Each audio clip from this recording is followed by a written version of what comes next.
In the heart of Alberta, or known by city folk as Stettler, is a man with a dream that involves a lot of grit, long nights, and beaver felt, where the fur is soft, the steam is hot, and the hospitality is next to none, is where you can find the man named Jace, owner of JWT Hats. JWT Hats is bringing back authentic Western hat making to its roots. With all of his years on the rodeo circuit and on the range, Jace is a steward of the Western way. He understands the needs and wants of any cowboy and the job his or her hat has to endure. Using the finest materials, Jace can craft a hat to meet any cowboy or cowgirl's liking, including any shape, size, or color. Each hat is custom made to cater any person's noggin, big or small. And don't think you're too far away from his little shop. JWT Custom Hats will ship anywhere in North America. His hat can be found far and wide, including his Instagram and TikTok. So come on down to Stettler or give Jace a ring at 403-740-3574. Remember, folks, if you look good, you feel good.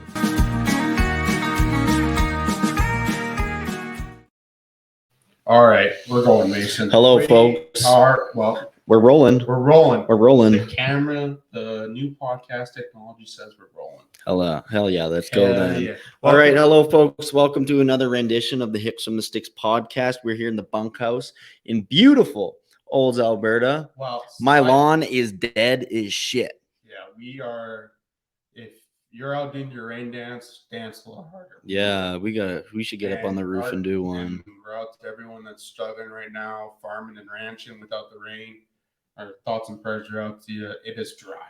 Yep, it's drier and dry. You talk like it's part of my job is just to bullshit with farmers, right? Mm-hmm. And like it's tough. Like, you know, it's not easy. There's a lot on the line, a lot of money, and your livelihood's on the line, and there's nothing you can do about it. Mm-hmm. That's part of farming and ranch. Yeah, I know even for myself personally through work, when I have to speak with landowners and farmers, I almost don't. I don't. Better off just not to bring. I don't bring it up. Yeah, I don't. It's a touchy subject, right? Well, and that's just part of my work, right? Yeah, so, yeah. Like if a guy says right now, "Hey, should I spray?" I said, "No, the prescription is rain." Yeah. Yeah, if it was an average year, I'd be like, "Oh yeah, how are things going, buddy?" Yeah, but exactly. Not this kind of year. Not this kind of year. Yeah. All right. If you're an avid listener, you probably have realized the rodeo season's been going on now for about 4 weeks, give or take. Roughly 4 weeks of professional rodeo of the CPRA. We haven't been in the rodeo rundown, and it's because we're switching things up. All right. We're only doing one podcast a week, so that'd be a lot of time, and we like to just bullshit sometimes. Hey, so Thomas Yitma, now you can stop fucking complaining about the rodeo rundown, all right? Because we're not doing it anymore, you miserable prick. That's a good shout out. So if you really like the rodeo rundown, you can play with Thomas. You can play Thomas. But we have it up on our big screen here. Just the standings here. So we're just going to go off and name kind of top. Wait, so what is this? What is this standings for what?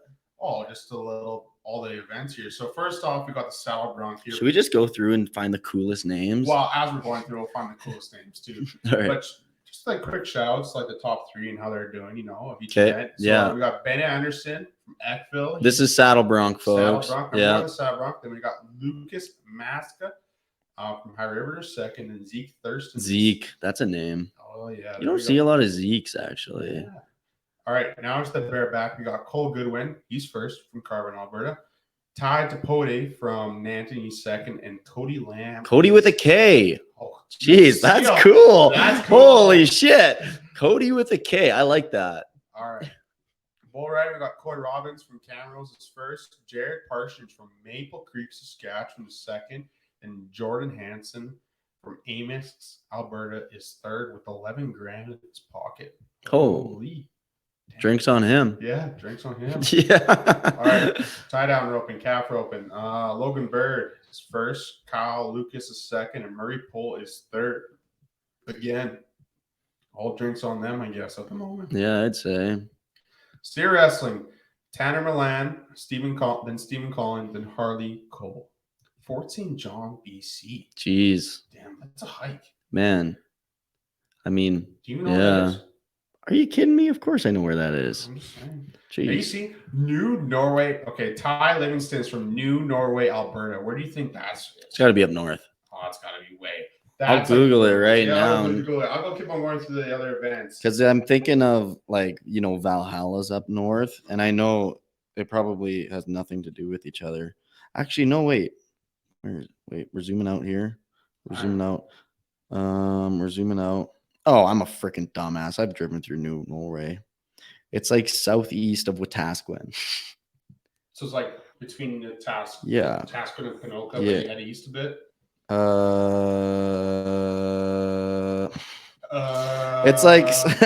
It's like south of Camrose. Okay. Yeah, I've been here. I can't believe I forgot that. All right. Mason's favorite event, the barrel racing.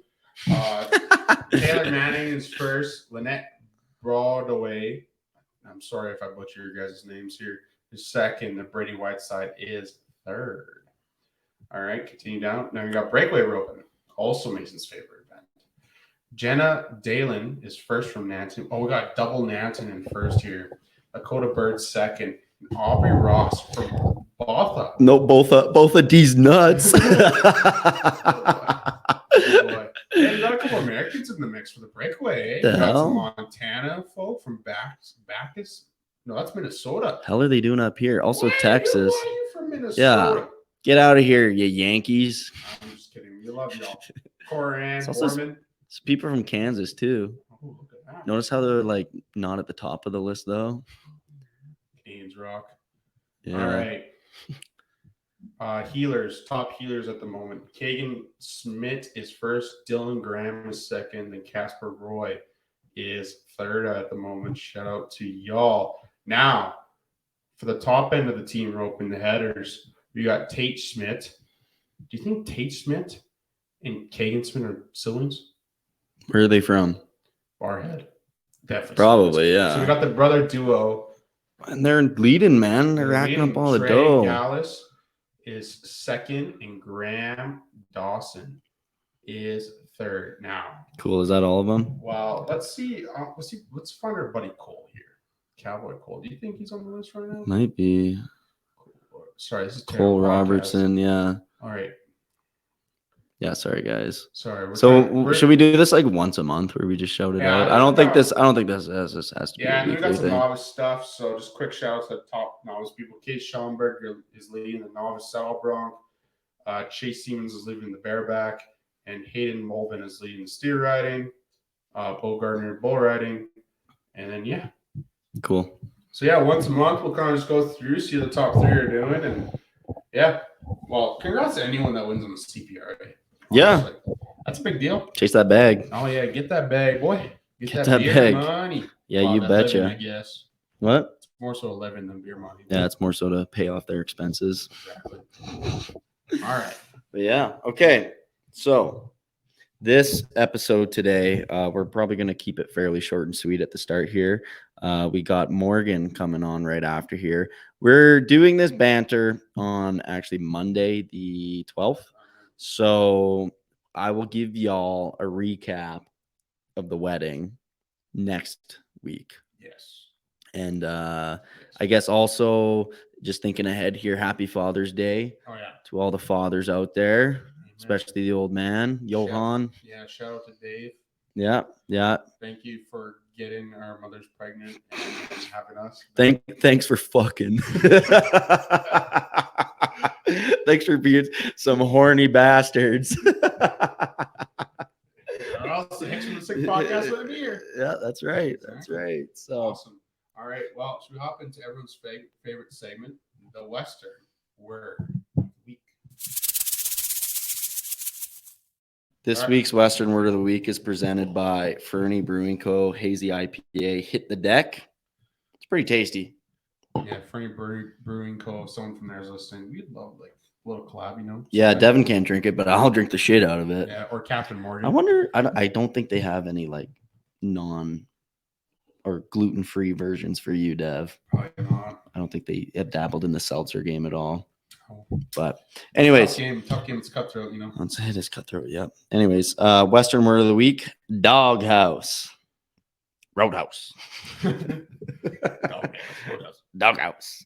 Um, What do you think doghouse is? is it like common now? It's like you're in the doghouse, you're in the shitter, you know. Yeah, Same thing? that's like the common terms, but no, that's not what it means. It's actually a lot more simple What was than it you in the think. olden days then? So it's just another slang name for bunkhouse. Oh, So the Hicks from the Sticks it's not podcast is when the coming stick- to you straight from the doghouse. You know what? That'd be sick. That's Yeah. what it is from now on. It's not the studio. We're in the doghouse. We're in the doghouse. We're in the doghouse. You know why? Because I got that dog in me. Amen. All right, let's hop right away into our interview here, folks. So yeah, we got Morgan from Ray. I'm totally gonna butcher this. I'm sorry, Morgan. Ranahan Photography. Something like that. Completely off. Like this is one of the ones, you know, if you're an avid listener, you know, we got our common themes of guests without the podcast. This one's gonna throw you for a loop. Yeah, It's still Western, but yeah. Western photography. And it was Mhm. honestly, it was fun. It was good bullshit. You know, a couple drinking stories were tossed around, but it was good. Yeah, no, Morgan was super fun to talk to. So yeah, let's hop in there.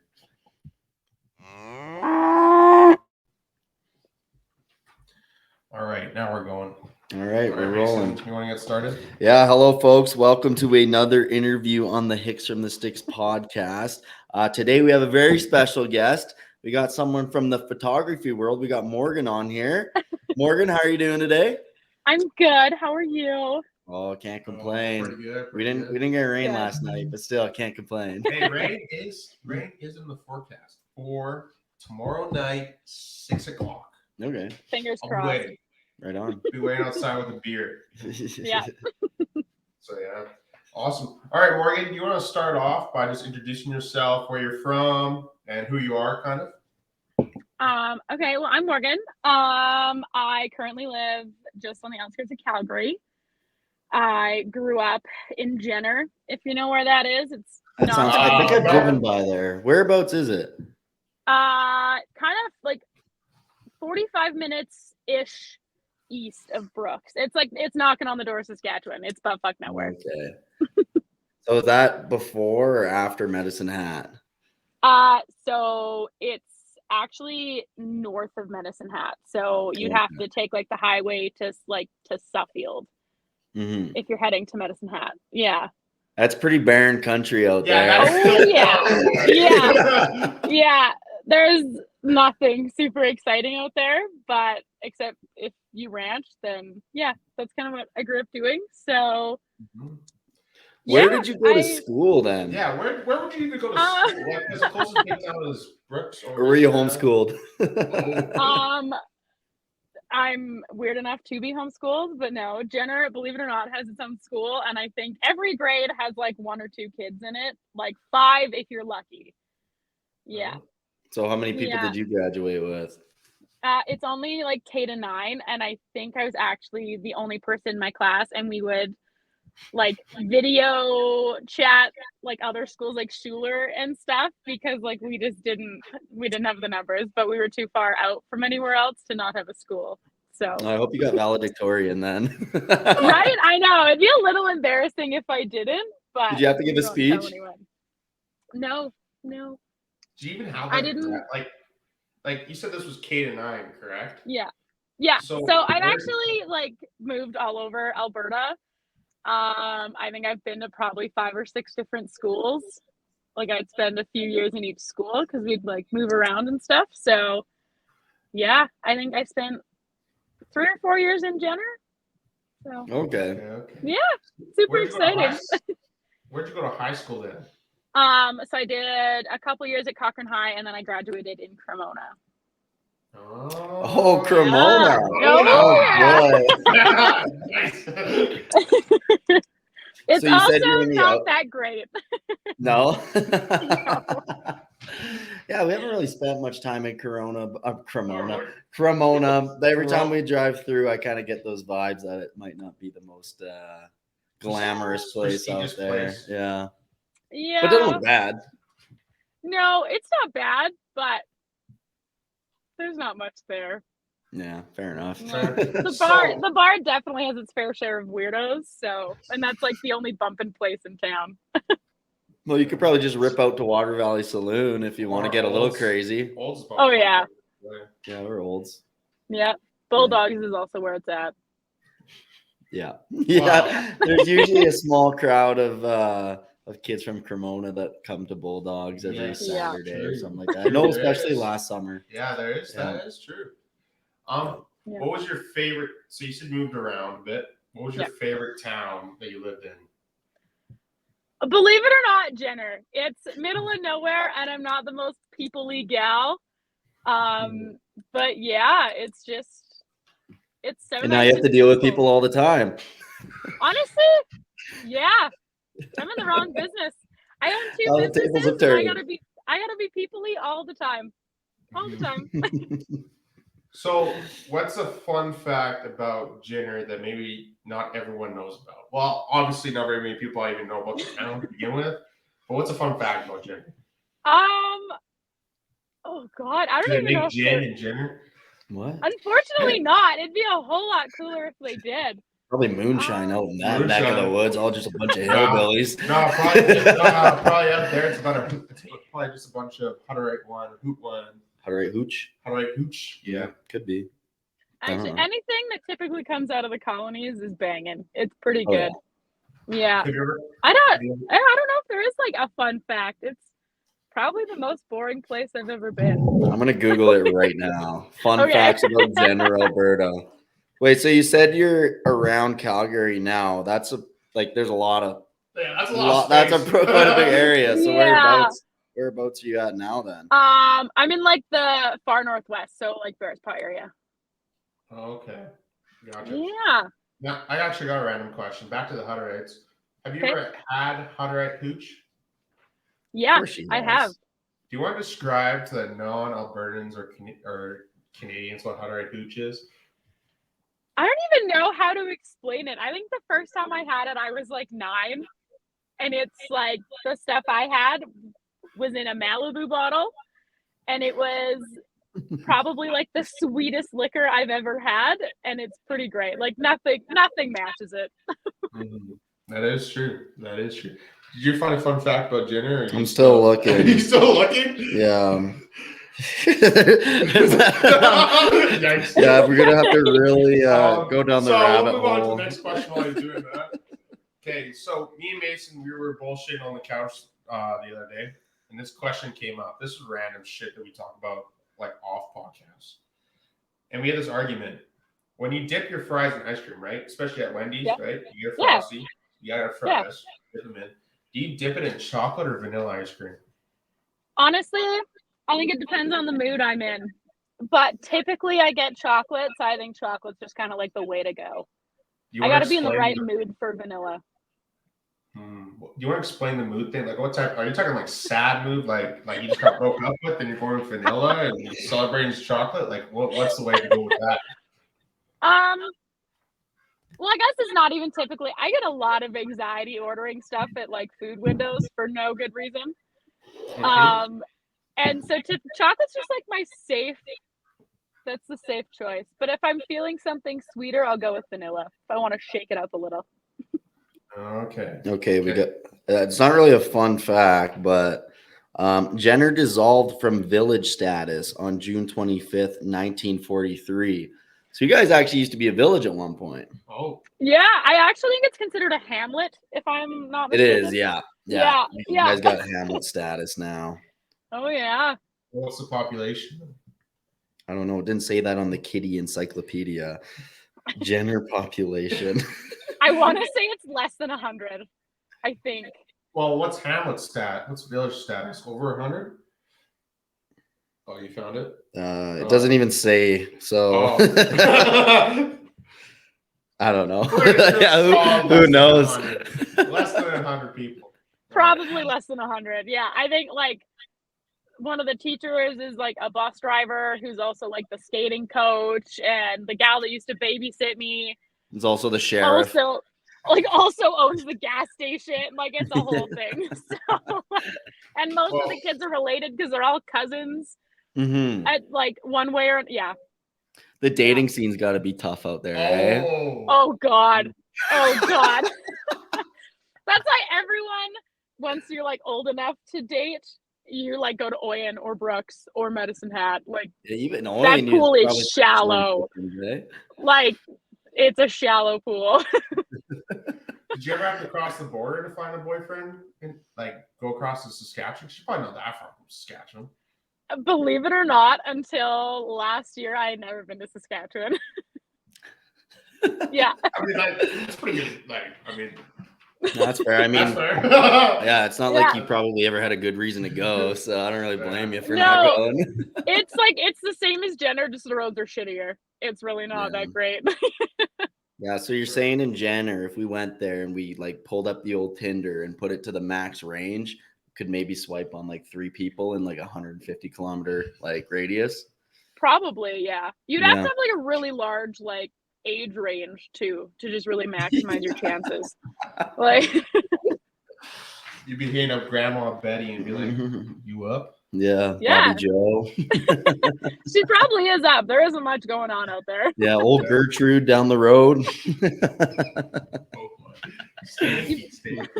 All right. Photography. That's what caught our eyes. We saw you. We've been following you on Instagram for a while. I don't know if you followed us or we followed you or whatever. But how'd you get into the photography game?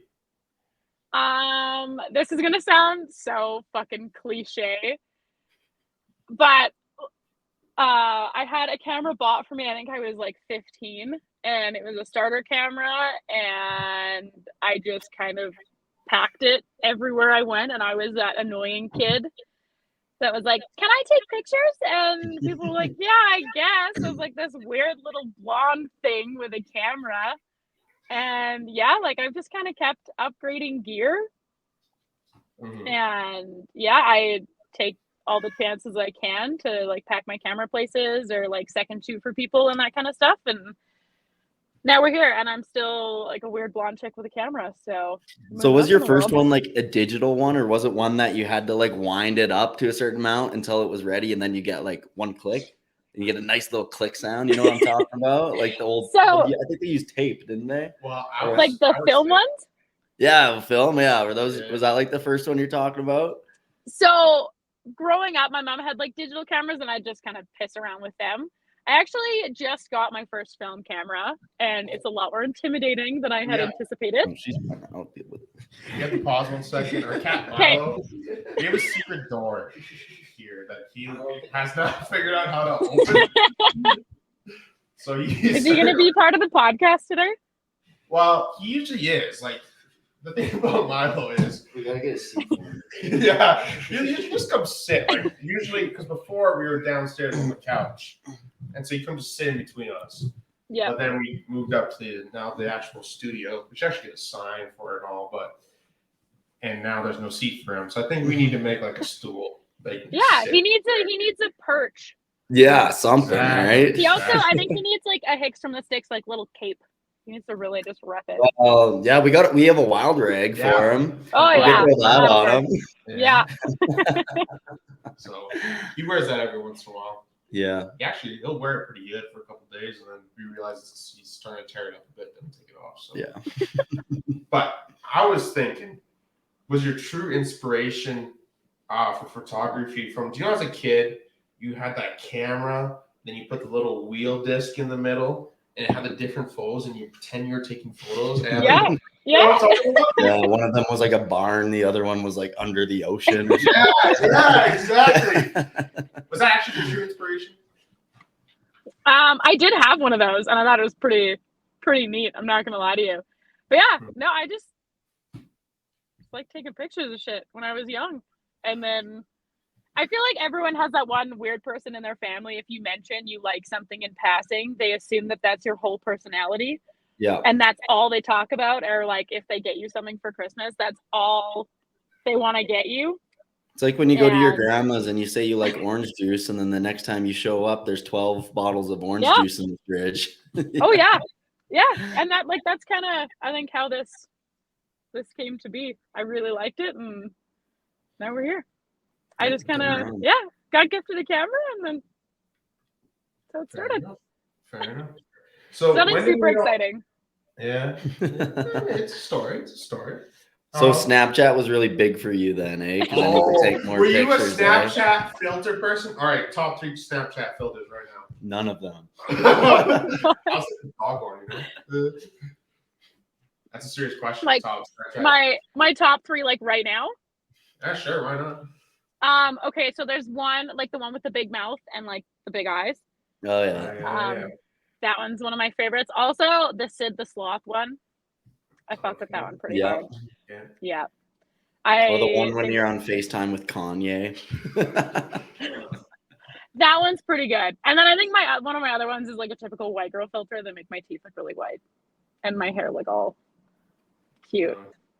Yeah. I remember, I think we would have been in like, I don't even know, like grade 10 or something like that. When they started doing the filters on Snapchat. And do you remember the one they had was the one where it was like when you open your mouth, the rainbow would like come out. Or whatever. My God. You remember that? Yeah, flash from the past for you. Also, and then like it would make your eyes all like big and black. And Yeah, then, like, the dog because I think that was their first ever filter, wasn't it? Yeah, or like the dog one. Yeah. Oh yeah. Yeah. Yeah. It was like Good time. circa. Yeah, we're kind of dating ourselves here, but 14. yeah, right. So what was when did I got the question. Here you go, Dev. All right, when did things start getting Western for you? Because I'm assuming before you just take pictures, right? And then when did you kind of start becoming like getting into like this niche of the Western photography? Well, I guess like growing up ranching and stuff, that's kind of all I had to take pictures of. And then, no shame, I went through a little city girl phase and kind of just like vetoed the whole Western thing. And then I think a couple of years ago, we were managing a big barn and stuff, and we had clients that wanted photos, and like I had my camera, and that's just kind of how that started snowballing again. And I kind of went from just equine to now like a lot of like working ranch, because that's kind of my niche. And I really enjoy it. So yeah. So would you say it's more so working ranch, or more so rodeo, or more so other equine specialties like reining or cutting? Like what's your preferred, I don't know what the right word is here, but like event or type of thing to take photos of?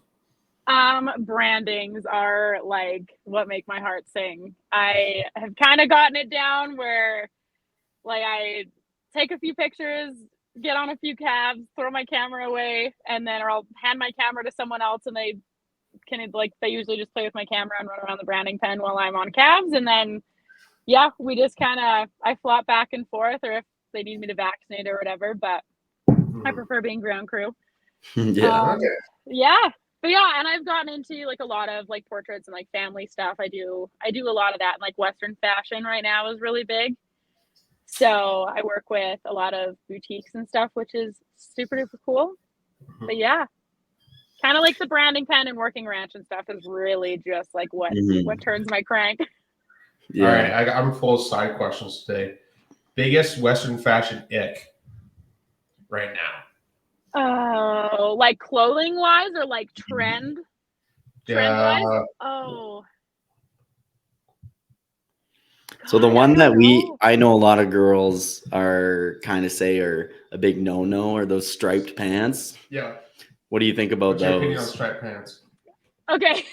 Full disclosure, I don't hate them because they do make your butt look good. I'm not gonna lie to you. I shopped for a boutique yesterday and she had some of those. And it just like you can't not. It makes your butt look good. I think they look kind of hot. So I don't know why some girls hate them so much. And I'm like, you know what? Like that's fine, but like your ass is gonna look fat. So I don't know why you do it. I've seen a lot of like feather tops. Like it looks like you went and like robbed Big Bird and you're wearing him as a shirt, and I'm not sure I vibe with that. It just looks itchy. It's just not the vibe. Yeah, that could be. Yeah, that's fair. Fair. Mason, what's your biggest Western fashion? I know you're a fashionista. I'm not really a fashionista. This guy cannot walk out of Irvine's without 5 new shirts. And you spend so much time in the men's section. It's stupid. I'm too Dutch to spend that much money on shirts. Oh, you know. You always walk in. You walk. This is full dialogue right here. This is totally what happens. We're in the truck. He's like, I'm not spending any money today. I'm like, all right, whatever. I don't say And that. then he's like, you know what? I kind of like this shirt. And it's on sale. Well, they're usually not on sale in there, but sometimes a shirt will catch your eye, and you're like, I have to have it. I'd say there isn't usually I'm much that's only ever buying- on sale in there. Yeah, they're never on sale there. I think you're being a little dramatic here, Deb. I'll go there and get one, maybe two shirts sometimes, all the time. but I prefer to go to Frayed Knot. When's the last time you walked out of Irvine's without anything in your hand? See, you gotta think about it. I don't go there very often. Well, still. It's an excuse. I agree, though. Frayed Knot is kind of where it's at. CJ Oh, yeah. and Hal, they have my heart. They're the best. Oh yeah, that's the place to be. It is a I place. agree. Right now. Mhm. I'm actually doing another photo shoot for them this summer. I did Oh, one for really? them last summer. Yeah, Oh, right on. I Yeah, I know. love that store. So, Nice. Mason, what's your fashion ick right now? I don't know. What have you been seeing? What have I been seeing? What did you see at the Silver Buckle last weekend? You're kind of like, I don't know. were you even paying attention? I can't really tell you, to be honest. I think though we should get a little back on track here, Dad. Sorry. I think we kind of skipped over some time here. So did you you started the photography business when you were in high school, or did you like graduate and then you tried something for a bit, or are you still even doing something and you just do photography on the side, or how did that all come to be? So in high school, like I kind of had my starter camera and I was just kind of dinking around with it. I wasn't super serious about it. And then out of high school, I actually accidentally started a cleaning company. So that's like what I do. For, Accidentally. yeah, I didn't intend on it. And then I was just like, well, we're here. So I kind of just rolled with it. The pay was good. Like, oh yeah, make good money. So Mhm. I think we're 3 years in and I have a business partner and yeah, so that's neat. You're still But doing that yeah, now? and then and then in my spare time, I do all my photo stuff, and then I can move my other schedule around as much as I need to accommodate for photos. So that's kind of a win. But yeah, and then a couple years ago, I upgraded my camera, and that's kind of when I started getting really serious and like kind of upgrading my knowledge. And I used to be super nervous to like go anywhere alone or like take chances, and so I kind of had like a yes year. And any opportunity that kind of came my way, I just said fuck it, and I said yes. And that was probably like the biggest year for like me and my growth and like my business and its growth, which was super cool. So then now like this year I second shot for Horse Expo. I had a magazine in Australia reach out to me and they did a full spread on me and my work. I've had my work in like a couple like local magazines and stuff, and yeah, so Is this your first podcast?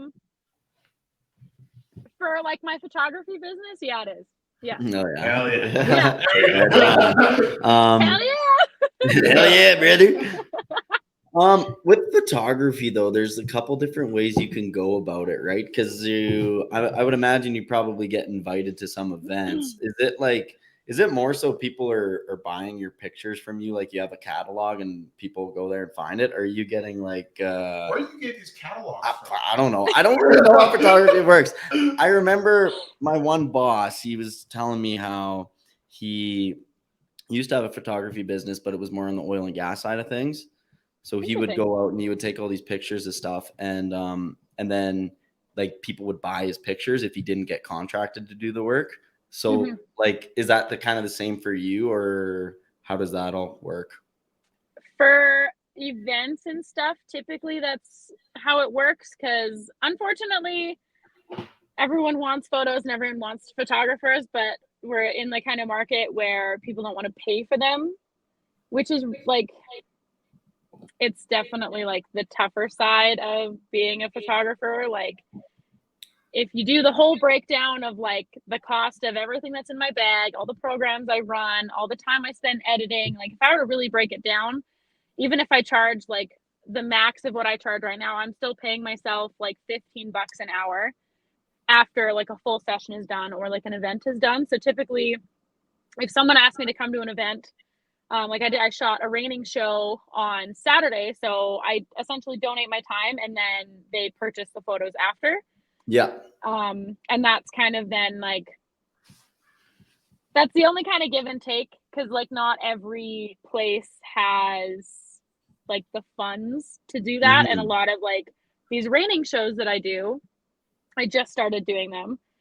Like they have just enough money to like cover like the arena rental and all that kind of stuff. So yeah, it's definitely it's a hard market to be in sometimes, but typically like the sales and stuff make up for it. So Yeah, when you do those raining shows as well, like you said, you're essentially doing it for free. It's like each individual person, if they want their pictures, they buy it themselves, right? It's not coming from the actual event itself, right?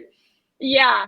So I'm like my own entity there essentially. Like I'm just there shooting, and then I have the main Facebook page or whoever runs like the event page that I'm shooting for. I'll get them to shoot out an email with the gallery link, and then people can just like purchase from my gallery link. And yeah, I've kind of like I've streamlined that process, which is just getting better. But yeah, like it's not too bad. It's a lot of work versus just getting paid a flat rate to shoot the day, and then you get all of the photos. So yeah, that's one way of having some Another like way of doing it. Yeah. How many times per week do you get asked if you can shoot photos for somebody's wedding? Okay, believe it or not, right now I get probably 2 or 3 DMs a week. Yeah. And I'm shooting my first wedding this year. I think I have 4 or 5 booked. And I'm feeling a little in over my head, but I can't imagine like it'll be fine. But yeah, weddings are big money, but they are a lot of work. Like typically, I think if I were to shoot a full wedding, I could leave with having anywhere between 1,000 to 3,000 photos to go through and edit. Like it's a lot of work. Yeah. Yeah. How long will it take you to like kind of sift through all that?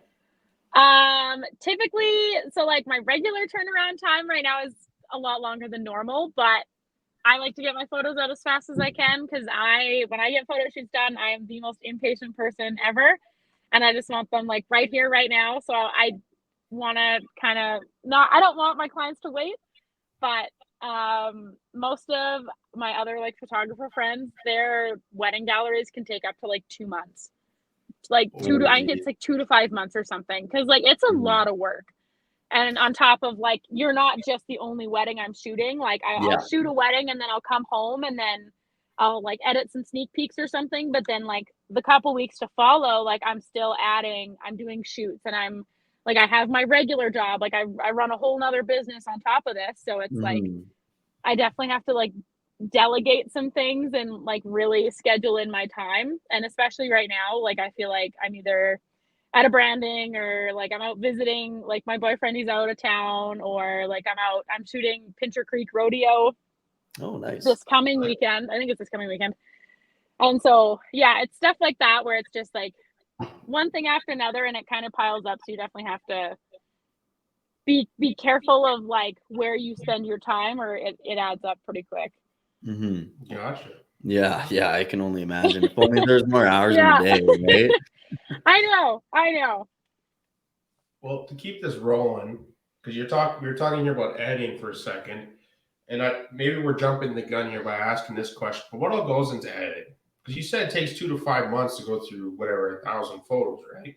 So like, what program are you using? How do you edit? And how did you learn how to edit? Because I know like I've tried photography, and I try to mess around with the camera that my dad has that I borrow, but then most of the time I just put it in automatic mode and say, screw it.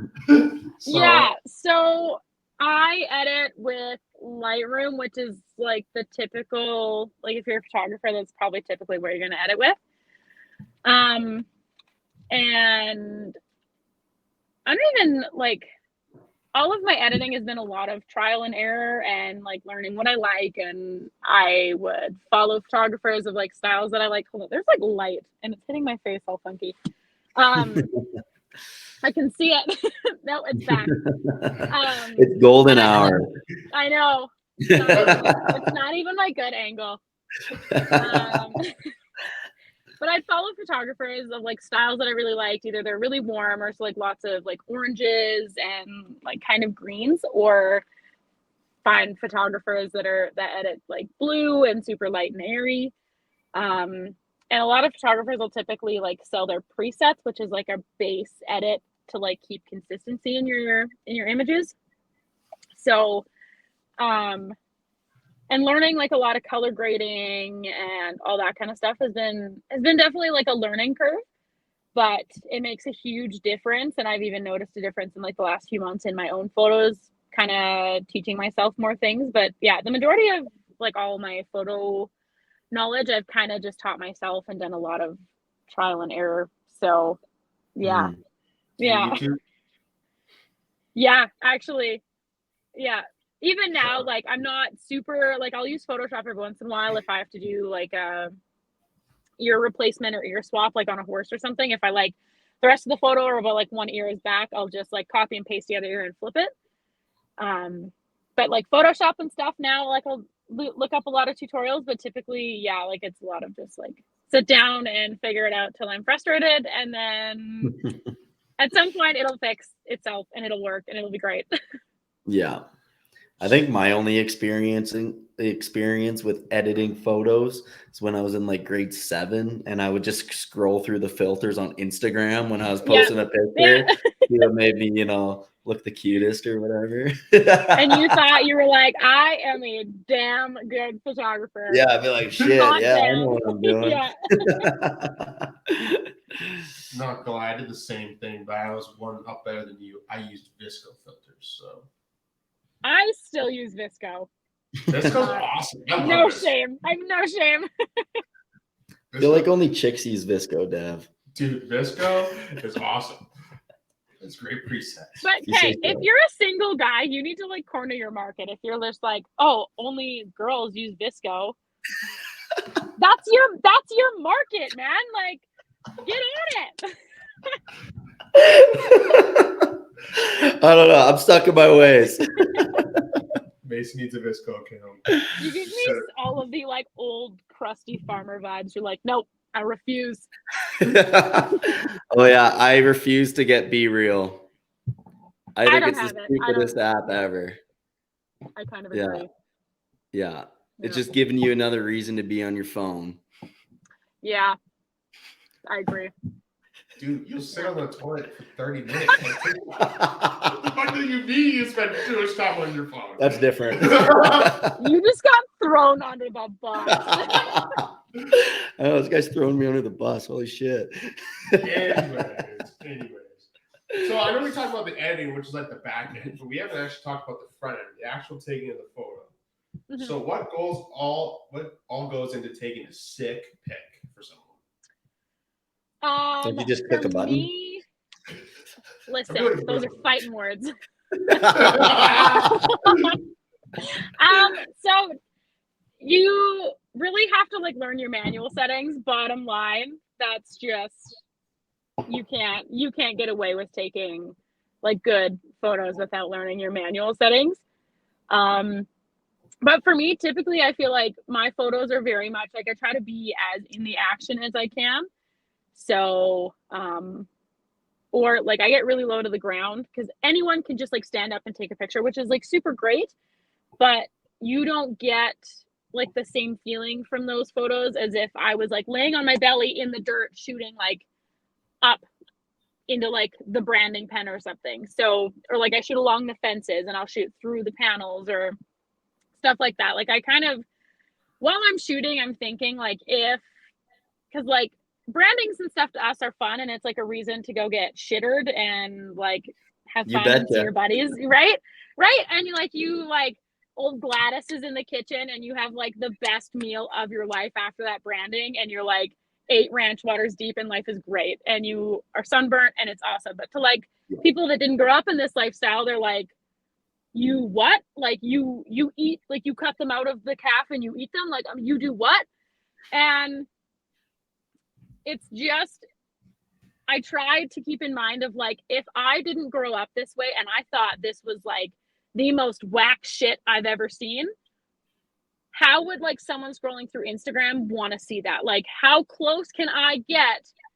And like, how in the action can I make this person feel? Or like, how much emotion can I make this person feel with this photo? And that's kind of like, or like if I was on the horse or like I was dragging a calf into the trap or something, like what kind of photo would I want of myself that looks kind of badass? I guess like that's kind of what goes through my head as I'm shooting, and I try to get as in the action as I can, like, and stay out of the way. But yeah, I guess I don't know how else to explain it. Yeah, I get the gnarly action shots. Yeah. That's Yeah. fair. Yeah, I guess once you got Yeah. all your settings configured correctly for how the lighting is that day or whatever, you could Yeah. probably go off then, right?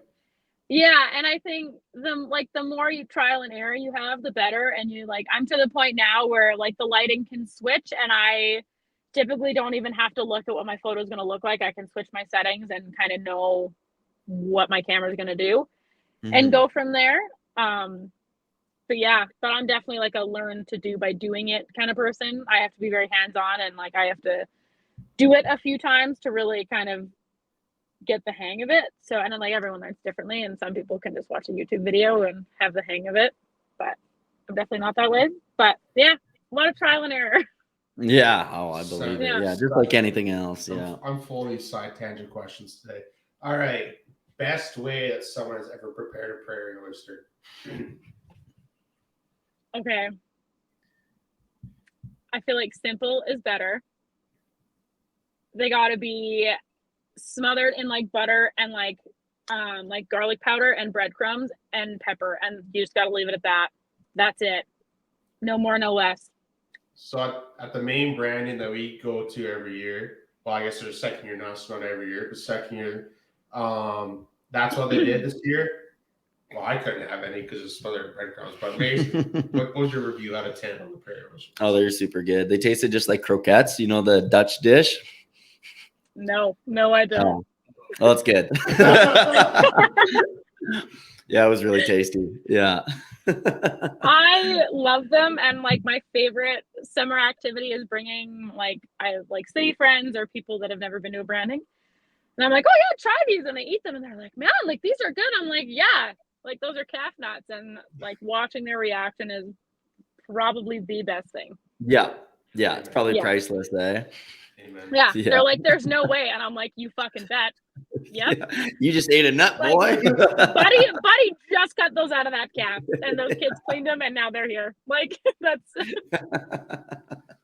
Well, it was funny this year because I got the privilege of, I don't know, privilege or job, whatever you want to call it, of actually taking the nuts out this year.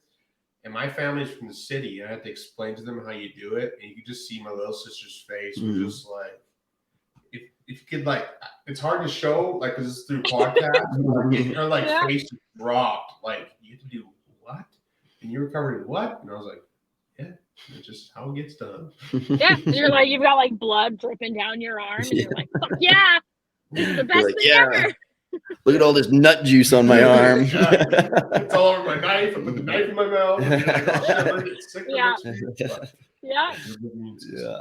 Awesome. So you were saying where it really ramped up for you was when you got your new camera. So what kind of rig are you using then? So I actually, like a couple of days ago, also just got a new body. So I have a Canon 5D Mark III, which is a full frame. And this might all be like gibberish to you guys, but so the one it is very expensive.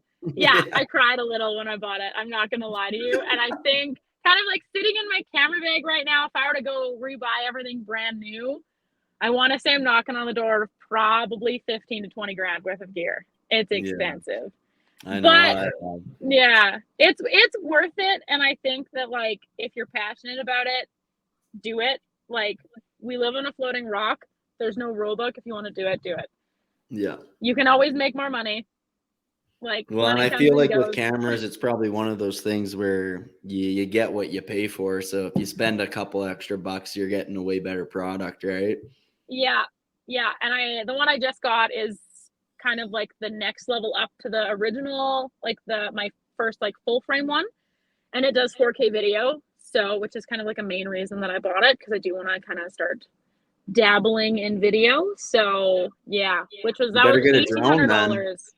I know. I want to get a drone so bad, but I flung one once and I kind of shit my pants a little bit because I was like, oh my God, I'm going to run into a power pole. I'm going to, Yeah. like, this thing's just going to drop out of the sky and hit a horse. I was just like, oh my God. Yeah, and they're way I too got some cool expensive. You videos. don't want to risk that.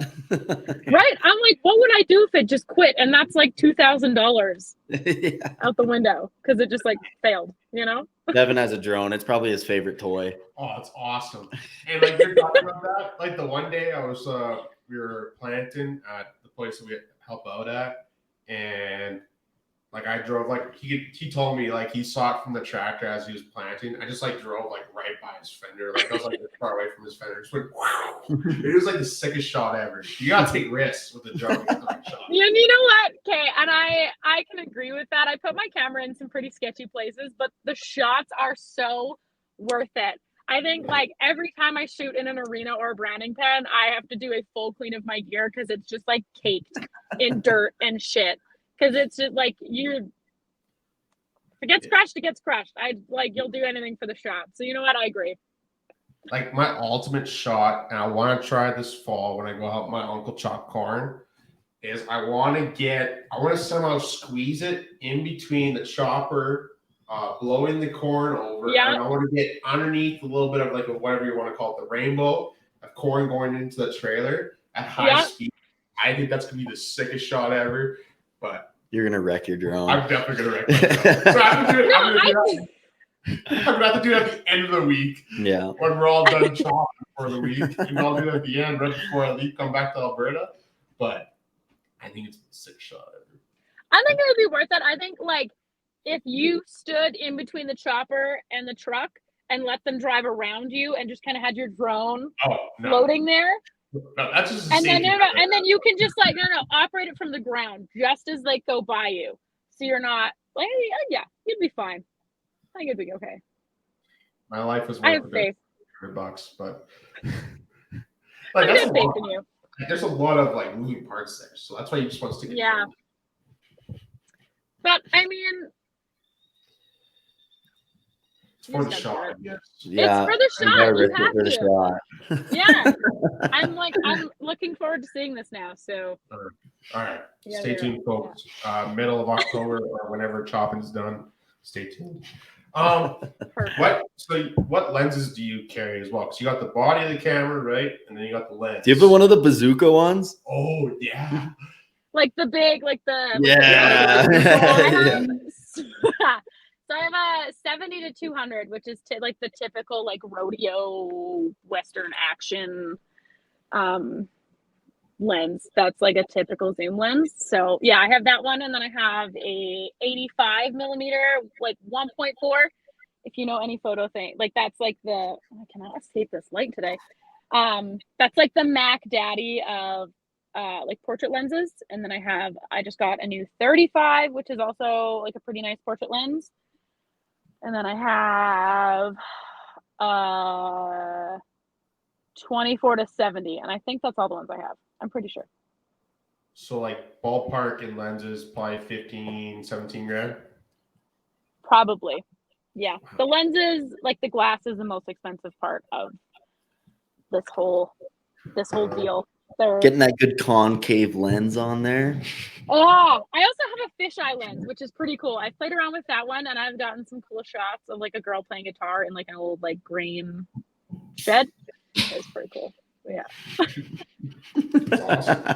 I spend too much money in lenses, and that's it could be drugs. That's what I keep telling myself. A bit myself. of an addiction. I could be out here. Yeah, I could be out here doing cocaine, but I'm just buying camera gear. So sure, fair enough. That's fair. Yeah. Do you ever have to get the special? Okay, this is my dad talking now because my dad's one. Do you ever have to get like the special filters that you put in front of the lens for the lighting? Like if it's too bright, I don't know. He has this weird yellow lens that apparently tells me if it's too bright, you stick it in front or slide it in front or something like that. I don't know, but I'd be curious to see that in action. That sounds really fun. Yeah, no, it's in the bag that I borrowed from him.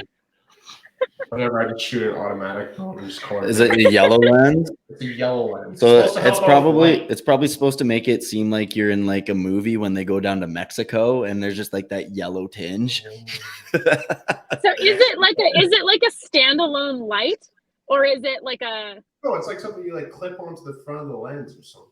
Okay, Yeah. interesting. It's my dad thing. Maybe if he wasn't busy right now, we'd get him call in real quick. But anyways, Is Canon like the brand to go like, with why not though? Nikon? What's wrong with Nikon? I've just never shot Nikon, and like Canon and Nikon users, everything like the cameras just are kind of like almost like opposites to each other in like settings, so it kind of feels backwards when you're shooting it. I prefer Canon because that's all I've really shot with, but the new like mirrorless stuff kind of coming out. If you had all of the money in the world and you wanted to go buy a fancy new mirrorless one, I would recommend buying a Sony. They are so expensive, but so worth it. What are they called? Sony. Oh, Sony. No, So I thought you said Yeah. something else. What's a mirrorless camera? So basically, like the DSLR, if you were to like open it up, it's got like a mirror, like the sensor in it, and then the mirrorless. So I don't know, like the best one. Okay, one of the biggest perks to mirrorless is like the video is unreal. And so in low light situations, they call it noise. So if you were to like bump up your light sensitivity, so the bodies that I shoot have like they have the sensors and they have the mirrors in them. So then the higher that setting is, the more like grainy and noisy my photos are. But with the mirrorless, you can shoot in any sort of like low light situation and there's no noise at all. Like they're unreal. Like there isn't a situation that you will be put in where your photos won't come out crisp and like clean.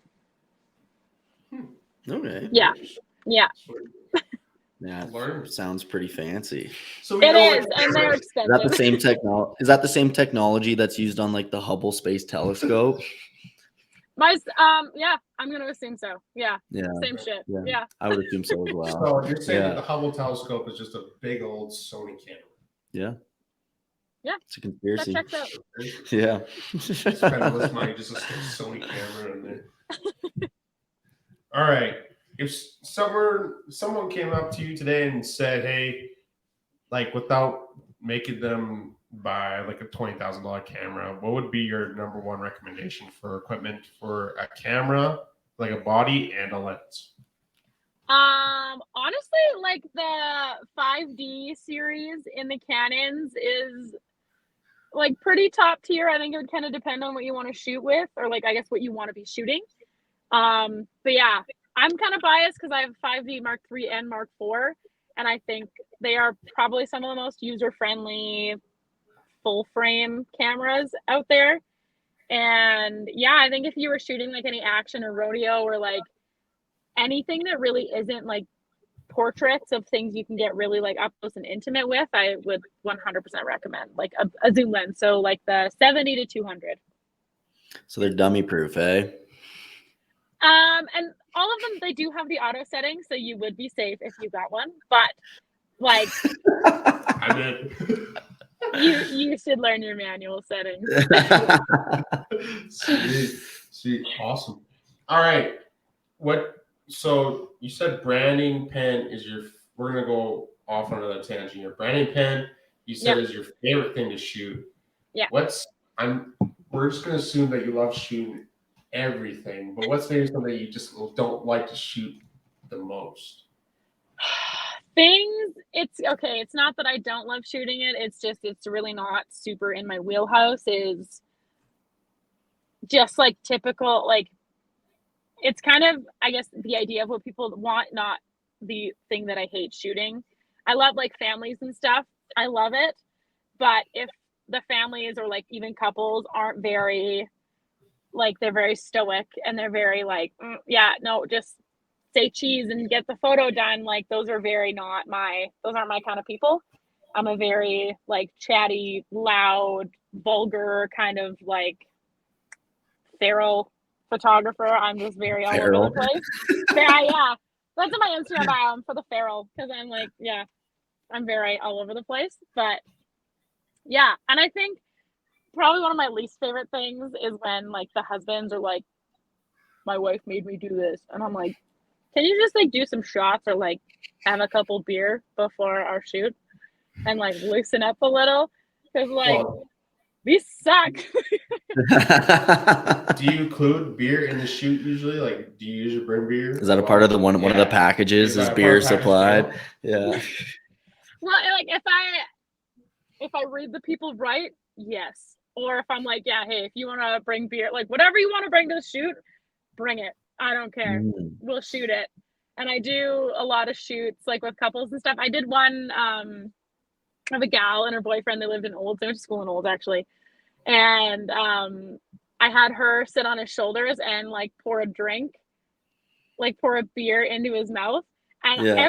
ever since then, I've had every couple want to do that. So I usually have like a pretty healthy cooler of beer ready Yeah, I feel to like go. when it comes to those family pictures, 9 times out of 10, that the guy probably didn't want to be there. Right? So- No, and I used to be all like, oh, it's okay. And now I'm like very forward. I'm like, listen, buddy, give me the next 20 minutes yeah. without looking like you got to stick up your ass, and we're all Yeah. going to be happy, okay? I'm like, your wife's Yeah. going to be happy. We're going to have fun. This is fun. We're having fun. It's great. Yeah. And it usually goes pretty good. But yeah, every once in a while I get one husband he's just kind of a dink. And so I'm just like, well, I do my best to like keep the kids happy and like get some shots that I know like the wife and like the mom are going to love. But I mean, at the end of the day, there's only so many things I can do. So Yeah. It's like yeah. smart enough. You're going to have fun whether you like it or not. Yeah, pretty much. I've definitely gotten to that point where I'm like, listen, like you're paying me pretty decent money to do this. Like, like, come on, really? Yeah. Well, he might not Yeah. know that. But the wife does. The wife would never tell him how much she paid me to do these. As far as he knows, she won a giveaway, and this is free. Yeah, Yeah. exactly. It's just a friend of hers that's doing some pictures Oh, yeah. for them, right? Yeah. Exactly. What type of beer are you packing? Like, are we bringing like green diesel, the gay kind? Like, what are we bringing? Tranny fluid, sorry, no. So like Coors Banquet is kind of like my go-to. That's fair. Yeah. Fair. It's a Yeah. safe one. It's a very safe one. Right. I know, and I'm not a huge beer gal, but that is one that I can stomach. So Mhm. Yeah. Mhm. Yeah. Got it. Awesome. How did it? So you've been talking a lot about like the actual photography, but how did you shift it from being just a hobby and into a business?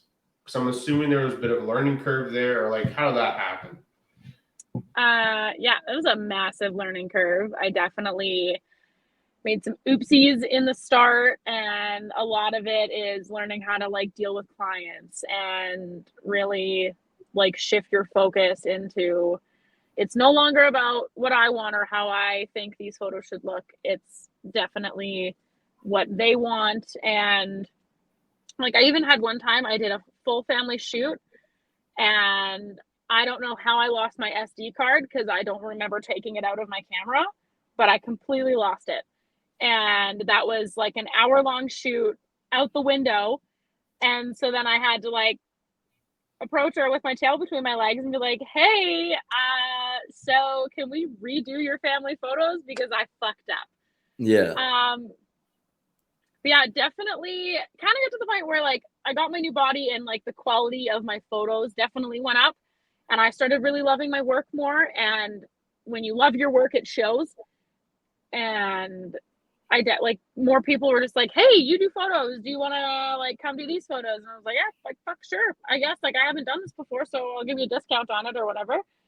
And yeah, like it's just kind of snowballed into all these things, and I have like an insane group of like photographer friends that like I have that we support each other. And one is out in Rimby, and she does a lot of like working cow horse and cutting, and she has I think almost every contract for like majority of Alberta for all of like reining and cutting and cow horse.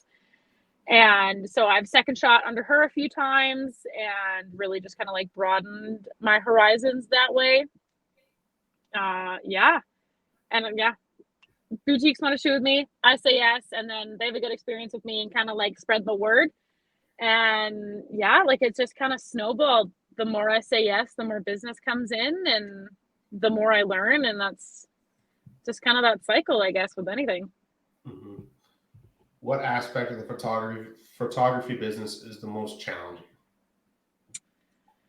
I really struggle, especially right now in my busy season, with like time management, because I do this thing where I put a lot on my plate all the time. And then I'm like scrambling to find time to edit, or like scrambling to make time for like my friends or my boyfriend and my family, because it's just like I'm all over Alberta doing photo shoots, and like I get to shoot at the Calgary Stampede this year. Not a big deal. Oh, no big deal. Not a big deal. Yeah. I get to spend some time there. And so yeah, like I think the last 4 or 5 weekends I've been doing shoots, or I'm at brandings, or like driving all over Hell's Half Acre doing stuff. And like the next 3 or 4 weekends are also booked solid. And so I spread myself a little too thin sometimes to like really make time and manage everything, like between both businesses and like my personal life and all that kind of stuff. It's definitely it's really hard, because I know like I have people waiting on photos, and I can't stop doing photo shoots just because I have people waiting on photos, but then I'm also busy, and it's just like life keeps happening whether I have stuff waiting and people waiting or not. So yeah, and I find like social media, honestly, I have found it to be just fucking exhausting. And I love it. And my business comes from social media, and which is like, I feel like it's such a shitty thing to say, but it is so draining, and it is like so hard mentally sometimes to like really keep up with it, because it's like, well, if I mess up the algorithm and the algorithm doesn't like me, then like how much That is business am I it. gonna lose? Yeah. Right? Yeah. And It's and I find so it's it's so hard. unpredictable, right? Like Yeah. bullshit. Yeah. Straight up fuck the algorithm. Yeah. I know. And Let's boycott the algorithm. No, you like the algorithm. We've done a test. We have done a test. Well, an informal test. Mason doesn't know this. We've done an informal test. Anytime Mason posts a TikTok about himself, the shit blows up. Anytime I do one, fucking shit. Terrible. He knows it too. Maybe I'm just a little like funny or a little more creative or something, Dev. Dude. And so humble. Where do you find the time? Dumbass TikTok, it blows up 200K views. It's so stupid. You literally got one reach in a video of your boots, and it's now like a top 3 TikTok. What can I say, Dev? It loves me. Yeah, what can I say? Yeah, no, I like time management and social media is really like, it takes a lot.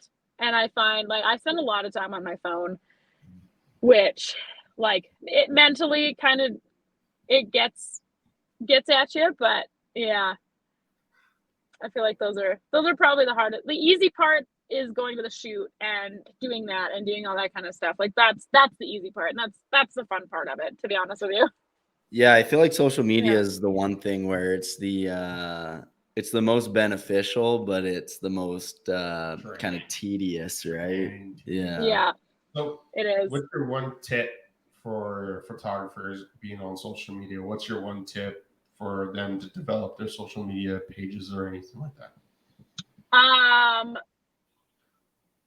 From personal experience, posting once a day, hashtags are massive, as much as I hate them and I think they are so dumb. You got to be like, consistency is so key, and you definitely have to like think out of the box. I think my account in the last 2 years, I think I've gone from 600 to I think I broke 9,000 today. Oh shit! Like it's been not insane. A big deal. And like I'm so thankful for it, and it's really like such a surreal thing. Like I have friends of friends, like I'll like their TikTok and they'll send a screenshot to their like our mutual friend and be like, "Oh my god, I love her! Like she's liked my photo," and I'm like, I feel like I'm just like this weird little gremlin with a camera who like barely knows how to use social media. But like yeah, I don't know. It's just you got to be consistent and like you got to think out of the box. And like I think I have one post, I have it pinned to my Instagram. I think it's actually this one. I got it made into cards, and it says "Seek to be worth knowing rather than well known." And that I think is sitting at like 11,000 likes or something stupid. And I definitely didn't expect it to blow up, but definitely, yeah, you just got to think outside of the box. You got to do, if you want to call it crazy shit, do crazy shit. Like it's your account. This is an extension of you and your creativity. Like if someone doesn't like it, fuck them. They can unfollow you. Like that's the Yeah, way social amen. media. If they don't want to look at it, don't look at it. Don't follow me then. Like, yeah, and if you want to be an asshole in my comments, that's totally fine. Like that's your prerogative. But like, see ya. Like if there's one of me, there's bound to be more people that like me and like my work, right? Like it's not the end of the world that people don't like it. Like I lose followers all the time because I post shit that they don't like. And I'm like, well, sucks for you because I think I'm kind of fun. So like you're lost, you know?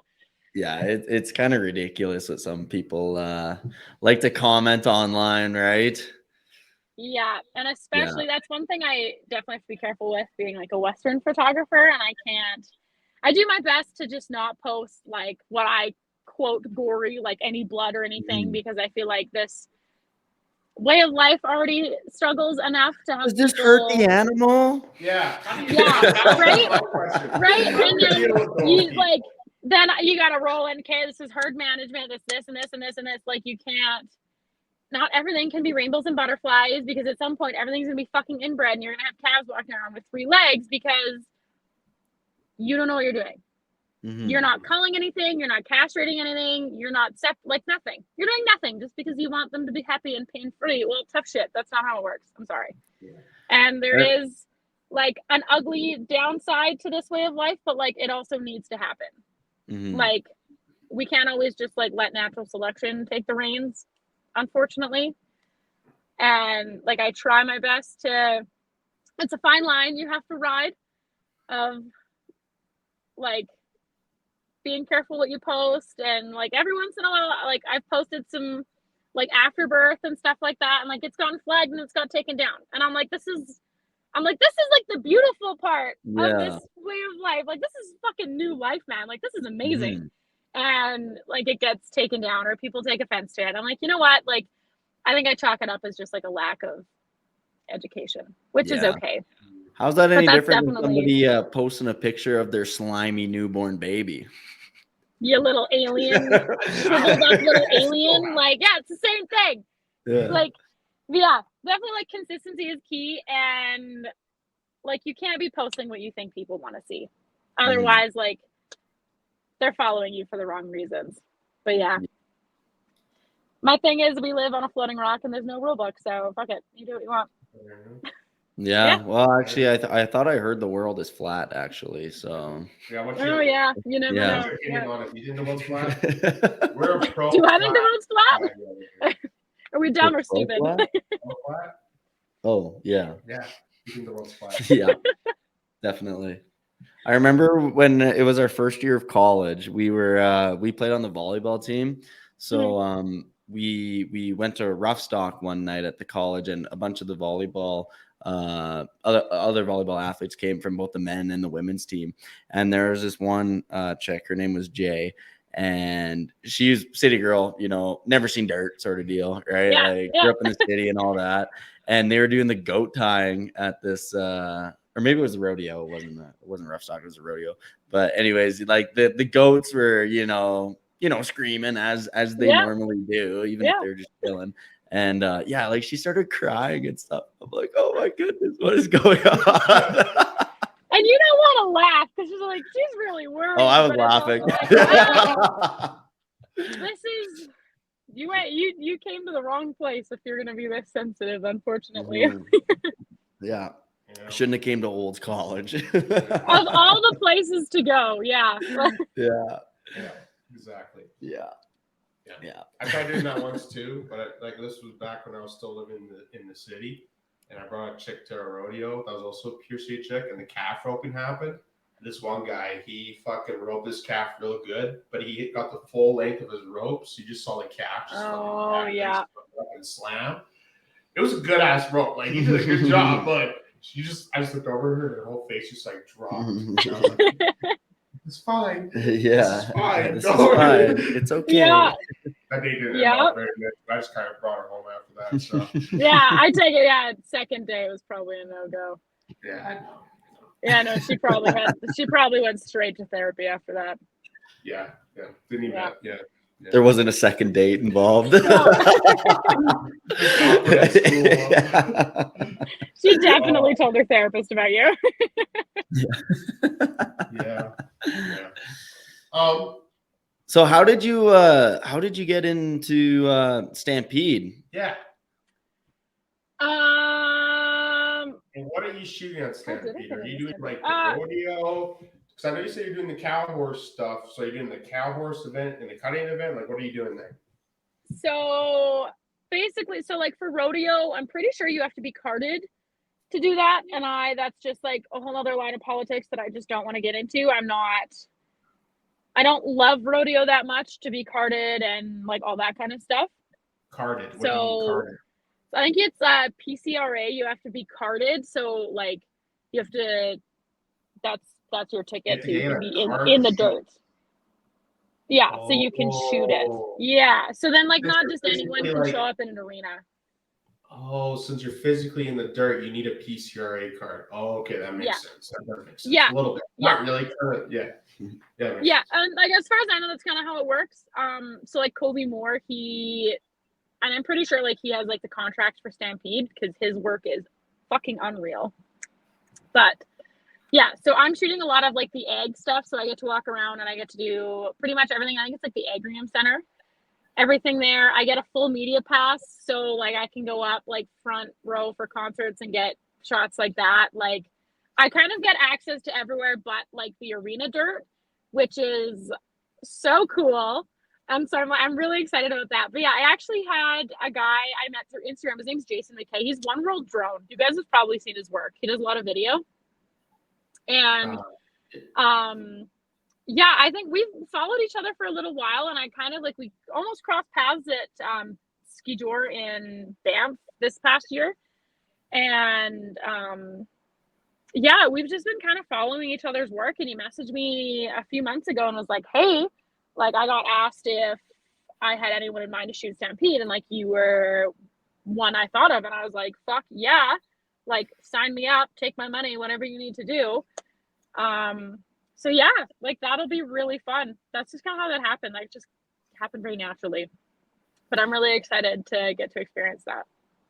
How easy is it to forge those media passes? I will let you know. All right, deal. Actually, I do get like a buddy pass, so that's fun. So I get to bring someone with me that gets like an extra. Yeah. Be like a special edition of the podcast. It'd be like Morgan mic'd up. One of you get to follow me around the Stampede grounds. Yeah, we could do like man on the street, just interview everybody there. Yeah. Oh yeah.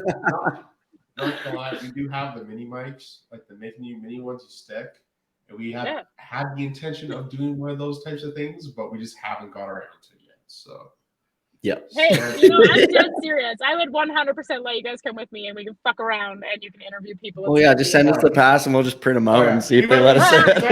Shittered by the end of the day, but it'll be so much fun. Hey, you know what? And that's fine. Ranch Waters call my name every year. Every year. Morgan's probably going to be shitter too, so. That's what I mean. It's gonna be a group event. Yeah. Yeah. To deal with that many people in that heat, no. I gotta have something in me. Right? Yeah, exactly. I can't do it sober. We won't do what we did though at last Stampede last year where we were shittered by 11 a.m. It was that hot, but yeah. What's your top Stampede? Because you're from that area. What's your top Stampede drinking story? My what? Top like Calgary Stampede drinking story. Because you're from the Cochrane and Cremona area. So have you been to Stampede before? Yeah. I went with a buddy, I think it was last year. and we got absolutely piss tanked at the rodeo. And then we stayed for the trucks. We were walking out, and someone gave us tickets and was like, "Hey, do you want like on like the infield of the trucks?" And I was like, "Does a bear shit in the woods?" Yeah, I do. So then we spent some time in like the infield, got shittered, and then we just like honestly ripped around Calgary on scooters. And I think we ended up in like some pretty sketchy parts of Calgary. But then we ended up seeing the fireworks, which was like pretty sick. Yeah. And yeah, I went to Zach Bryan last year too. Ooh. It's just outside the Stampede grounds, which was, I would relive that concert for a lot of money. I feel like if you aren't ending up in some pretty sketchy areas, you aren't doing it right. Yeah. Actually, at that concert, we accidentally met our neighbor from like down the road from where I was living at the time, and I didn't know that she was our neighbor. She was like a hired hand for someone, and she was standing there, and she had like the cutest outfit on. And so me and my like one girlfriend, we were like, we're gonna go tell her that her outfit looks cute. And so we did, and we got talking, and like she had a very thick accent, and I was like, where the fuck are you from? And she's from Quebec, and she's like, yeah, I'm here working. I was like, no way. And we like got along so well, and she was so nice. And I was like, so like, where do you live? And she's trying to explain to me where she lived, and I was like, hey, that sounds like where I live. And I was like, yeah, like we're just like beside this ranch. And she's like, oh yeah, like that's down the road from us. I'm like, get fucked, no way. It's a small world. So I was like, I know. And I was like, so where are you staying tonight? And she's like, in my car. And I'm like, no, you're not. It is downtown Calgary, Stampede Week. You're gonna die. I listen to crime podcasts every single day. I'm like, this is how we die. Okay, we're not doing this. So once I told her she had a ride home, she came out. She was like 18 at the time, and like me and her are still kind of good friends. And so this is like probably about like my favorite story ever. She got so drunk to the point where like she was sitting down and like couldn't hold herself up, kind of drunk. And so I was like, all right, wrap it up. We gotta go. I carry this stranger. We like me and my girlfriend pick her up, and we are like hauling her across downtown because like we parked so far away. And I'm like feeling underneath like her shirt, and I'm like, what is that? And she's like, oh, that's like my insulin pump. And I was like, what? And she's like, oh yeah, I'm diabetic. I was like, what? I was like, oh my god, this chick's gonna die on like my watch. What if something happens? I was like, I don't know how to do any of this. Like, oh my god. We're driving. We get her to the car. I strap her in, roll down her window. We get 2 minutes into our drive, and she pukes all down the side of our truck. Like the whole length of the truck. Yeah. And she's like, the entire time, she's like, oh, I'm so sorry. I'm so sorry. I'm like, honestly, honey, like, don't even worry about it. Like, don't worry. We're good. Yeah. Get her to the trailer. We lay her down. Next couple of days, she shows up on our deck with like 2 cases of beer. And she's like, you guys saved my ass. Like, here's some beer. And then we sat and we cleaned off like the majority of that beer. So yeah, I think it's probably like Stampede all by herself. Yeah, that's like, bold. Holy shit. Yeah, I was like, you are a brave chickie. I would never, ever. Nope. Yeah. I remember last year during Stampede, we had a company party on like one of the Thursdays, and like we all got shittered, and then I like had to walk back to the hotel after the night was done, but I wanted cigarettes, so I like walked to this this little convenience store, got some cigarettes, and then on my way back, I was like, I'm just this one white dude walking downtown all by himself. I walked by this one back alley. There was probably like 30 homeless people in there. Probably gave 15 of them like cigarettes. I was like, you get a cigarette. You get a cigarette. Like you get a cigarette.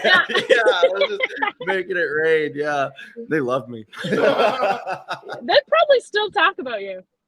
Probably. Yeah. That is like, great. I hope he comes back again this year. They're going to be waiting in that back alley. That is so great.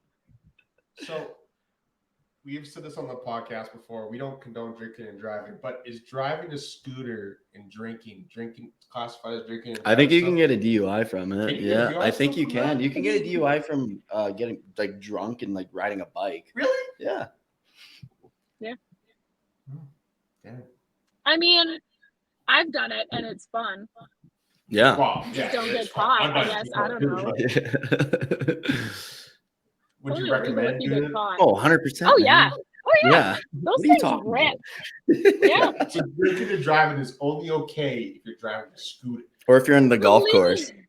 Believe it or not, all of the wrecks like me or my friends have had, we've been stone cold sober every time it's happened. I think last time I was on a scooter, I accidentally found myself on like Skid Row of Calgary, like you know where like Crack Max is, or like of Yeah. Crack Max.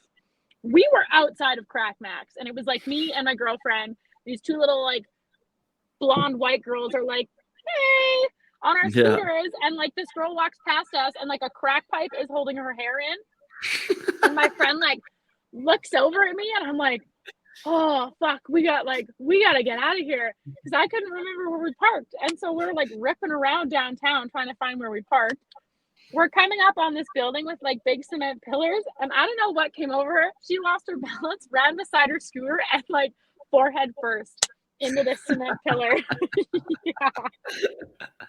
I was like, man, like she was stone cold sober.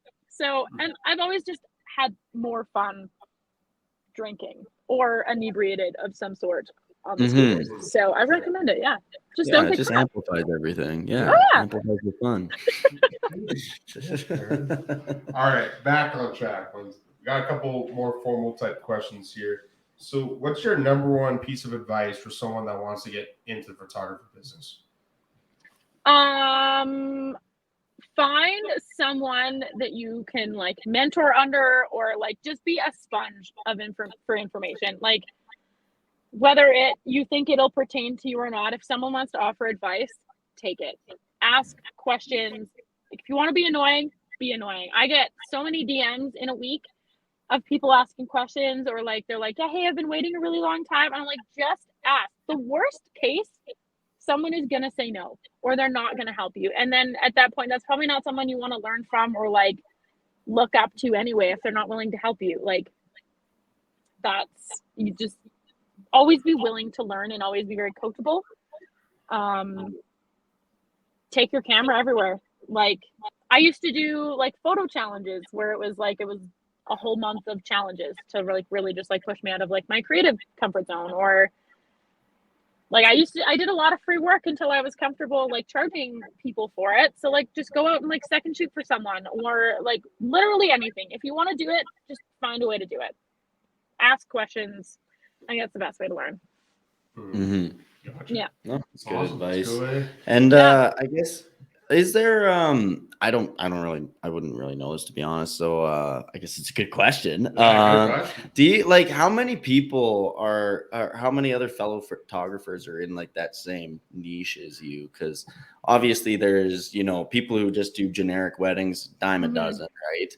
But Yeah. I would imagine there's probably got to be a pretty small batch of you kind of folks that do just kind of more so the Western side of stuff, or country, I guess.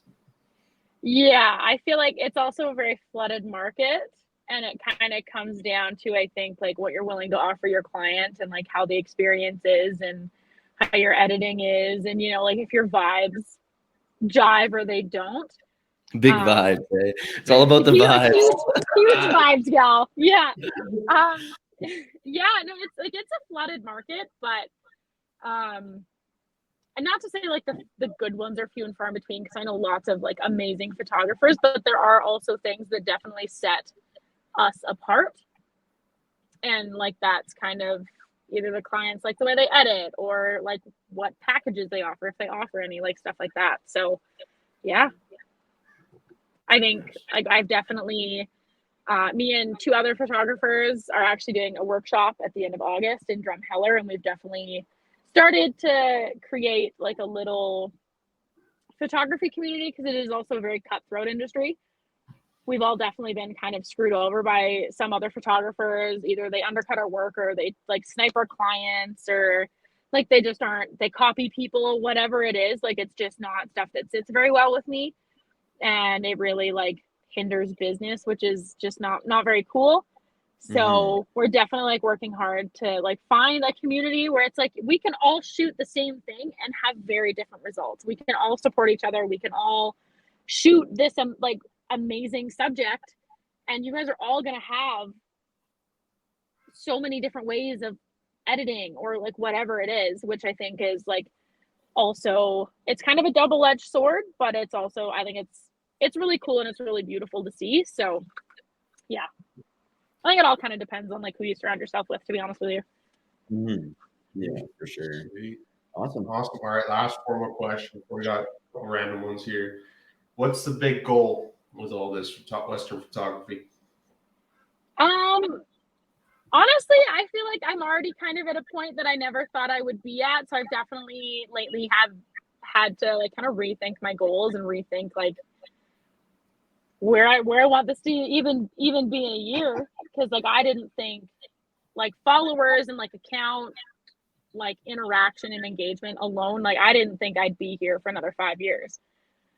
So I definitely want to get to a point where like I can regularly teach people and be someone that like young photographers can come to, because like I know I want to be the kind of person that like the younger photographer and like younger kid in me needed that I couldn't find or I didn't get.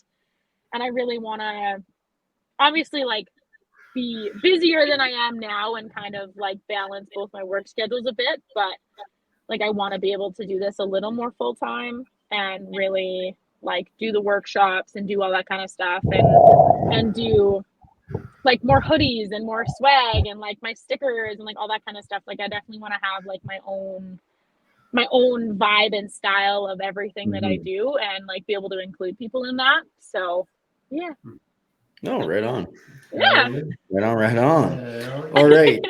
So our next question here, we ask it to all of our guests. Mhm. You already gonna know what the answer is to Well, it because it kind of already said. She just said that that's what she would. Okay. What's your what? For the customer? That's true. For her. What's your favorite beer? Cruise Banquet. Yeah, okay, I told you. Oh. Yeah. So, but you said that's the only one that you can really stomach. So when you're drinking, like, what are you drinking most of the time? If it's hard liquor, like Southern Comfort or like Captain Morgan are pretty much like my go-to. Comfort. What are you, 80? Yeah, actually. Yeah. It's funny that you ask because I am. I don't even know what that is.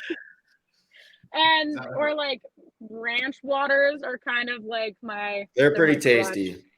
They are. Yeah. When it's like 30 degrees out, a ranch water slaps. Yeah. Last branding season, they got me. They had me. They got me. They got me. The last year I went to branding like out in Jenner and we did, I think it was like 500 or 600 head. And I left my camera. I drove like 3 hours, left my fucking camera at home, which sucked, but like I was ground crew anyway. And we split it up into 2 batches. And we had like the longest break in between batches. For what reason? I'm still not sure. But I was drunk by the end of the first half and then hungover by the start of the second because we had waited that long. And oh my God, it was so hot. And by the end of the branding, I was like, I'm showering and I'm going to bed. Like I am aggressively hungover already. This is not a good idea. It has water in the name, but you should probably mix in a water every once in a while. Yeah, I know.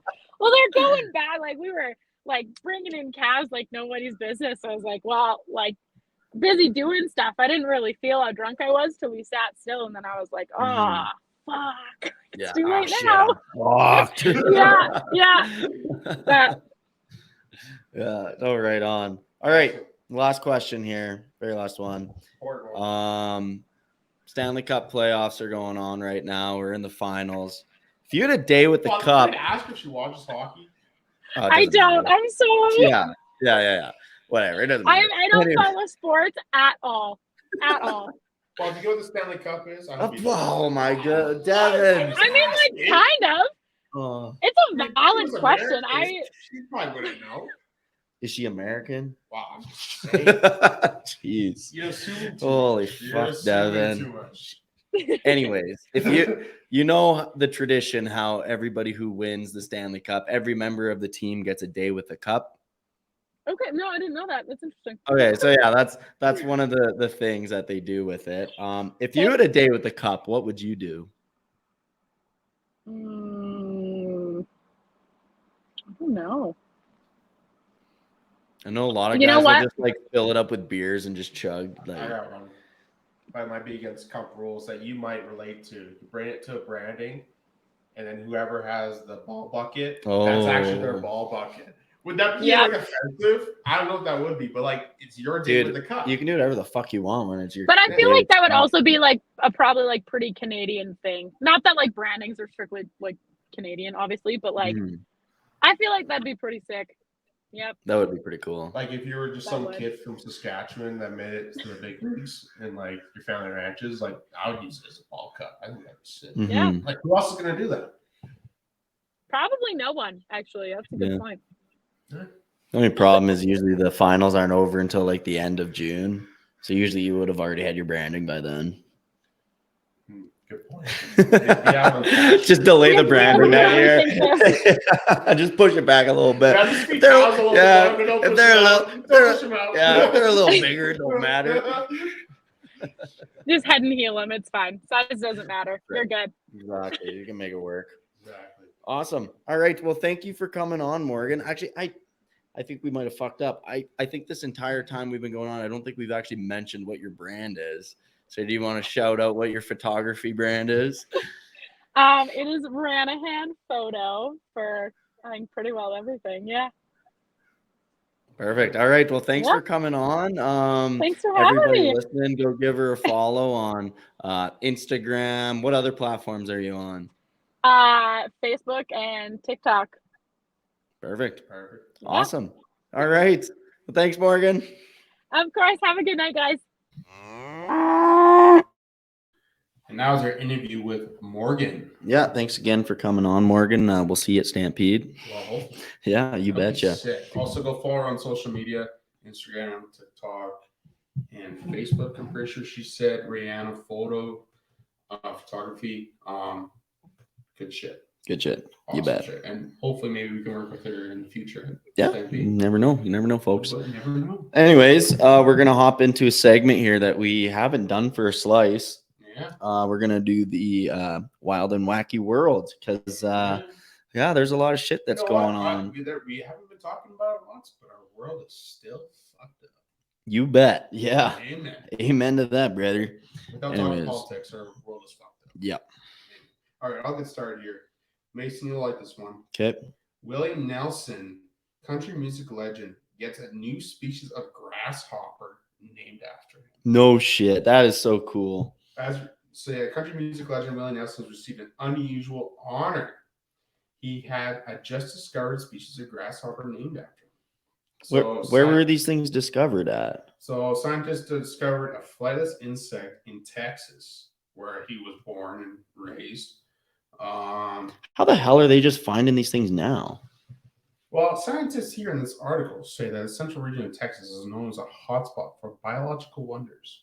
Which, I mean, makes sense. Think about it. You get a lot of different climates. Well, Texas, who's actually exploring the middle of buttfuck? Well, that too. And Texas has a lot of different climates, right? Mm-hmm. Like there actually is parts of Texas that will get cold, right? And there's parts that are really wet. And then there's the other parts that are like, beach and shit like that. So I wonder if in the middle where all those meet is like where you kind of get some interesting things going on. Mm-hmm. So is it called just the Willie Nelson grasshopper? Or does it have like. To get to it. Okay. A little more backstory. So for the past 5 years, this scientist, Dr. Joe Van Hill, who's been an avid country music fan. Okay. Which makes sense. He's a Texas scientist, Mm-hmm. Probably likes pork and beans too. He found this grasshopper and everything like that. And they literally named the grasshopper Willie Nelson. Oh, okay. Its scientific name is Melon O plus Nelsoni. Okay. Yeah. That's pretty cool though. That's actually sick. Yeah. I guess Willie Nelson's legacy will live on.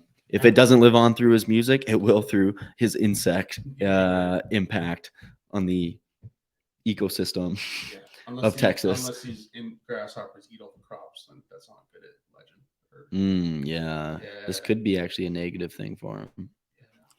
Didn't really think about Fucking that. Willie Nelson, Yeah. all my wheat this week. Yeah. Fucking Willie Nelson ruined all my crop. But anyways, what's yours, Mason? All right. Man finds 1 million pennies while cleaning out man, that was home. my article. Ah, gotcha. 1 million pennies. How much money is that? What was it say? Well, so these people were from Los Angeles. They stumbled. How do you just stumble upon several bags containing 1 million pennies? Okay, this is how it happened. Okay. He was cleaning out, some guy named John was cleaning out his father-in-law's home when he made the discovery. The bags were in unopened, sealed bank bags. Was this guy a bank robber? Mhm. I've actually been contacted by a few coin collectors or people who specialize in space just based off blah, blah, blah, blah, blah. Yeah, I guess one thing you didn't really think about is some of these, you know how there's like in the collectible world, there's like people who collect coins. Yeah. Because certain coins, depending on where they were minted and like when they were minted, and sometimes you have those little defects. Yeah. Like it's actually a pretty big market. But apparently this guy doesn't want to go through the coins and look at them all up. He has listed the coins on a resale website asking for $25,000. You know what? What would it be though if you did 1 million? 1 You gonna million. do the math quick math? Okay, what would I divide that by 100? No. Go here. Simple math. Freaking Dutchman doesn't even. Well, 1 million pennies. There's a times their value 0.01. It's worth 10 grand. Oh, okay. So he's upmarking them for the fact that some of them might have more Exactly. value than just a penny. Like those million pennies could be worth over $1 million. You know what I mean? Yeah, it could be. I mean, it'd be a lot of work. You'd have to know what you're looking for as well. The math I was going to use was going to get me to $10,000 as well. So don't give me a hard time for that shit. This man did not do his multiplication tables. I just do 1 million divided by 100. That doesn't work. But my way is better. My way's better. My way is better. All right. All right. What's your next one, Dev? This is a little bit political. Man is in hot water with family for teaching teen daughter how to gut a fish. What? Yeah. So you can't even teach your kids how to do like basic things anymore? He's the secondary headline. It says dad compared gutting a fish to other key skills such as cooking, cleaning, and forced a girl to do it. Now others are angry. So this man has two daughters, 13 and 10. And he just talked about it. It just talks about this article how like it's like I would say it's like a life skill, but it's a good skill to know how to gut a fish, especially if you do a lot of fishing. Oh, right. Yeah. So why are people getting mad at him for teaching his daughter how to gut a fish? So is it PETA that's after them, or what the hell is like? What's the big idea here? Like it does say though, like his daughter was grossed out doing it and stuff like that. so maybe it was slightly forced. He was forcing his daughter to do it. But I mean, like, yeah, I think it was a family communication issue. Nothing about PETA. Probably PETA was involved, but yeah, it could be.